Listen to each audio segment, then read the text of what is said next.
Hello and जय मसीह की मेरे प्यारे दोस्तों, मैं विजय छेत्री आप सभी का तहे दिल से स्वागत करता हूं आज के इस वीडियो में। आज मैं आप लोगों के लिए एक कहानी लेकर आया हूं। तालाब के किनारे एक बाप और बेटा रहते हैं और बाप एक दिन कहता है, बेटा आज मैं घर पे नहीं रहूँगा, तुम उस तालाब पे मत जाना क्योंकि तालाब बहुत गहरा है, तुम डूब भी सकते हो। तो बेटा ने कहा ठीक है, लेकिन जब पिताजी चले गए तो बेटा को शरारती सूझा और वो तैरने लग जाता है उस तालाब में जाके। तो तैरते तैरते क्या हो गया, वो डूब जाता है और वो चिल्लाने लगता है, बचाओ बचाओ, कोई है, मुझे बचाओ। तो गांव के सारे लोग इकट्ठा होने लगते हैं और कोई आइडिया देता है कि ऐसा करो बेटा तुम निकल जाओगे, कोई कहता है कि वैसा करो तुम निकल जाओगे, कोई कहता है कि ऐसा मत करो, कोई रस्सी फेंकते हैं, रस्सी छोटा हो जाता है, कोई डंडा देते हैं और डंडा भी छोटा हो जाता है और बच्चा पानी गटकने लगता है, डूबने लगता है। और तभी एक आदमी दूर से अपनी जान की परवाह किए बिना आकर डूबते डूबते मरते मरते उस बच्चे को बचा लेता है। तो इस कहानी से हम क्या सीख सकते हैं कि ये जो तालाब है ये पापी संसार है जहाँ पे हम रहते हैं दोस्तों। जी हाँ, हर दिन हम जाने अनजाने हमारे जीवन से कई सारे पाप हो जाते हैं और उसी तरह उस पाप रूपी समंदर में हम डूब के हम धीरे धीरे धीरे धीरे उस नर्क की खाई में हम पहुँच रहे हैं। और हमारा जो आत्मा है ये परमात्मा को पुकार रहा है कि बचाओ, कोई है, मुझे बचाओ, मैं इस पाप रूपी इस दलदल में नहीं फंसना चाहता, मैं उस नर्क में नहीं जाना चाहता। ये जो हमारा आत्मा है वो हर दिन पुकार रहा है उस परमात्मा को जो बचा सकते हैं। लेकिन जो भीड़ जो इकट्ठे हुए थे, पता है वो कौन है? ये इस संसार के धर्म है। जब मैंने सर्वे किया तो सर्वे के मुताबिक मैंने पाया कि इस संसार में लगभग 4500 से भी ज़्यादा धर्म है जो हर दिन और भी बढ़ते जा रहे हैं और जो आइडिया देते हैं कि ऐसा मत करो या तुम ऐसा करो। बहुत सारे नियम उन धर्मों ने बना दिया है और जिस प्रकार उस घटना में उस सारे मनुष्य के आइडिया ने उस बच्चे को नहीं बचा सका, उसी तरह आज इस संसार में जितने भी धर्म हैं उनके नियम और कानून को यदि हम पालन करेंगे तो हम उस नर्क से नहीं बच पाएंगे। वो सिर्फ हमें आइडिया सिर्फ दे सकते हैं लेकिन गारंटी नहीं दे सकते हैं कि तुम्हें ये करने से तुम बच जाओगे, तुम स्वर्ग जाओगे या नर्क जाने से तुम बचोगे। ये वे गारंटी के साथ नहीं कह सकते, ये सिर्फ उनके दिमाग से बनाया हुआ आइडिया सिर्फ है दोस्तों। जी हाँ दोस्तों, आपने सही सुना, ये धर्म हमें नहीं बचा सकते दोस्तों। जिस प्रकार उस बच्चे को वे उनके आइडिया नहीं बचा रहे थे, उसी तरह आज मैं किसी पर्टिकुलर धर्म को लेकर नहीं कह रहा हूँ, लेकिन कोई भी धर्म हमें गारंटी नहीं दे सकते हैं कि हम स्वर्ग जा पाएंगे या नहीं। क्योंकि बाइबल कहता है कि परमेश्वर पवित्र है और उन तक पहुँचने के लिए हमें भी पवित्र होना पड़ेगा, यानी हमारा पाप क्षमा होना पड़ेगा। जब तक हमारा पाप क्षमा नहीं होगा हम पवित्र परमेश्वर तक नहीं पहुँच पाते। इसीलिए दोस्तों, यदि आप और हम स्वर्ग जाना चाहते हैं तो हमें वो रास्ता हमें ढूंढना पड़ेगा।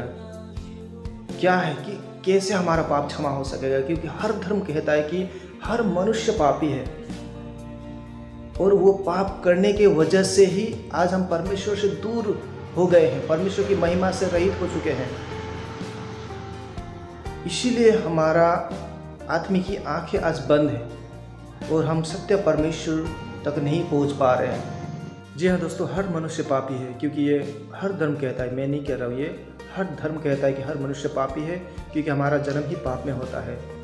और अब समस्या ये है, हर मनुष्य जाति का एक ही समस्या है कि हम पापी हैं और जब तक हमारा पाप क्षमा नहीं हो जाता हम स्वर्ग नहीं जा पाएंगे, चाह कर भी नहीं जा पाएंगे। इसीलिए हमें वो रास्ता ढूंढना है कि कैसे हम स्वर्ग जा पाएंगे।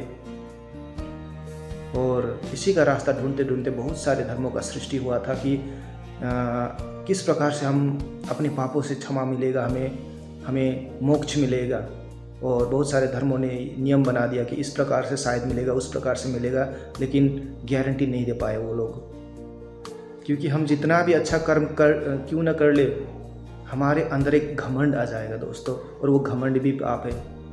इसलिए बाइबल कहता है कि ना ही तुम्हारे कर्मों द्वारा ना ही तुम्हारे धर्मों द्वारा तुम मोक्ष को प्राप्त कर सकते हो। यदि तुम मोक्ष को प्राप्त करोगे अपने कर्मों या धर्मों द्वारा तो तुम घमंड करोगे कि मेरे कर्म से मैं मोक्ष प्राप्त कर पाया हूँ, और वो घमंड भी पाप है दोस्तों। जी हाँ, तो कैसे होगा हमारे पापों का क्षमा? कैसे हम मोक्ष प्राप्त कर पाएंगे? कैसे वो बच्चा बच गया? आपने सुना उस कहानी को? वो सारे लोग जो आइडिया दे रहे थे कोई भी नहीं बचा पाए, लेकिन जो दौड़ते दौड़ते आके अपनी जान को जोखिम में डालकर उस बच्चे को बचाया, वो कौन है?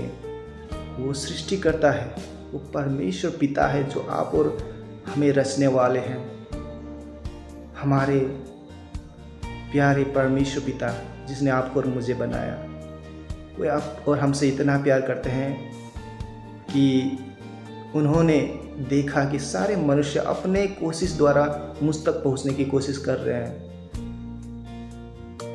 और उन्होंने देखा कि ये असंभव है। जब तक उनके हृदय में पाप है, जब तक वे पापी है, वे मुझ तक नहीं पहुंच पाएंगे, क्योंकि वे हमसे तो प्यार करते हैं लेकिन हमारे अंदर जो पाप है उसे घृणा करते हैं। इसलिए उन्होंने खुद एक प्लान बनाया कि मैं खुद जाऊंगा मनुष्य के पास और मनुष्य को उस नरक से मैं बचाऊंगा।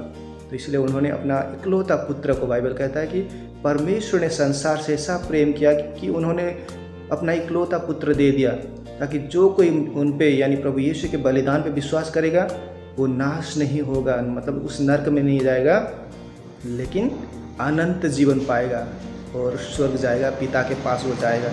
जी हाँ दोस्तों, आज उस बच्चे को जिस प्रकार वो आदमी दौड़ता दौड़ता हुआ आकर अपनी जान की परवाह किए बिना बचाया, आज आप और हमें इस पाप से कोई बचा सकता है तो वो स्वयं परमेश्वर, आपके और मेरे सृष्टिकर्ता जो एक ही है, गॉड इज़ वन। जिस प्रकार साईं बाबा ने कहा कि सबका मालिक एक, तो आपको बनाने वाले, मुझे बनाने वाले भी वही एक है, जिन्होंने प्रभु यीशु को अपने पुत्र के रूप में भेजा। उस पुत्र के रूप में क्यों भेजा? क्योंकि पिताजी का संपूर्ण, पिताजी के बारे में कोई कह सकता है, पूरे गांव वाले को यदि मेरे पिताजी के बारे में आप पूछेंगे तो 100% एक्यूरेट आंसर आपको नहीं मिलेगा, लेकिन मुझे पूछेंगे तो मैं मेरे पिताजी के बारे में 100% एक्यूरेट आंसर मैं आपको दे पाऊंगा। उसी तरह परमेश्वर के पिता के बारे में भी यदि आप जानना चाहेंगे तो हर मनुष्य से पूछेंगे, अलग अलग व्यू मिलेगा, अलग अलग नज़रिया, अलग अलग थॉट मिलेगा, लेकिन उनके पुत्र को जब आप पूछेंगे, प्रभु यीशु को जब आप पूछेंगे तो सही आंसर मिलेगा। और बाइबल कहता है कि परमेश्वर पिता का हृदय है परमेश्वर में। जब मैंने बाइबल को पढ़ा तब मैंने जाना कि सच में परमेश्वर हमसे, माता पिता से भी ज़्यादा प्रेम करते हैं। इसलिए उन्होंने हमारी ज़रूरत को देखा कि एक मनुष्य का सबसे बड़ा ज़रूरत है उसकी पापों की क्षमा, क्योंकि वो पाप में डूब रहा है, हर दिन वो नरक की ओर जा रहा है। इसलिए उन्होंने हमें इस पाप से बचाने के लिए एक योजना बनाया और वे खुद हमें ढूंढते ढूंढते आए इस पृथ्वी पे, और हमारे लिए, हम जो पापी है, हमने जो पाप किया उसका सज़ा जो है वो है नरक। लेकिन प्रभु कहते हैं कि मैं तुमसे इतना प्यार करता हूँ कि तुम्हारे सारे पापों की सज़ा मैं अपने ऊपर ले लेता हूँ। इसलिए उनके हाथों पे, जो हमारे हाथों पे कील ठोके जाने चाहिए थे, वो उनके हाथों पे ठोके गए। जो हमारे पाँव पे, जो हमारे सिर पे, जो हम खराब सोच हर समय रहता है हमारे दिमाग में, जो हमारे हृदय पे भाला घोंपा जाना चाहिए था, उन्होंने कहा कि मैं तुमसे इतना प्यार करता हूँ कि वो सारे सज़ा मैं अपने ऊपर ले लेता हूँ। तुम केवल मेरे बलिदान पे विश्वास करो तो मेरा जो लहू है, जो पवित्र लहू है, जो बेशकीमती लहू है, वो कीमती लहू तुम्हारे सारे पापों को धो देगा। जी हाँ दोस्तों, एक समाधान तो परमेश्वर प्रभु यीशु के द्वारा हमें देते हैं, जो आपको भी ज़रूरत है, मुझे भी ज़रूरत है। मैंने तो उन्हें विश्वास कर लिया और मैंने ये आश्वासन पाया कि मेरा सारा पाप क्षमा हो चुका है। दोस्तों, अब आपकी बारी है। बाइबल कहता है कि परमेश्वर हर दिन आपके हृदय के द्वार में खड़े डगडगाते हैं कि कब मेरी संतान मेरी आवाज़ को सुनेंगे। वह हर माध्यम से आज मनुष्य से बातें कर रहे हैं, कोई मोबाइल के द्वारा, कोई प्रचारक के द्वारा, कोई पत्रिकाओं के द्वारा, हर माध्यम से परमेश्वर आज बात कर रहे हैं। लेकिन यह हमारे ऊपर है कि हम सुन रहे हैं, उस बात को ले रहे हैं या नहीं। और ये कोई ज़बरदस्ती नहीं है, परमेश्वर ज़बरदस्ती के परमेश्वर नहीं है। उन्होंने ही हमें स्वेच्छा दिया है चुनने का। परमेश्वर कहते हैं कि मैंने जीवन भी रखा है तुम्हारे सामने, मृत्यु को भी रखा है, आशीष को भी रखा है, श्राप को भी रखा है। तुम्हारे ऊपर है तुम क्या चुनते हो। और ये वीडियो के माध्यम से, इस कहानी के माध्यम से मैंने जो कहना था कह दिया। आप समझदार है, आपको अच्छा लगे तो लाइक भी कर सकते हैं, शेयर भी कर सकते हैं और अपने जीवन में सच्चे परमेश्वर को हृदय का दरवाज़ा खोलकर आने का न्योता भी दे सकते हैं। एक बार विश्वास करके देख लिए, जिस प्रकार उन्होंने मेरे जीवन को बदला, आपका जीवन भी बदलेगा। परमेश्वर आप सभी से प्रेम करते हैं। जय मसीह की। Bye bye.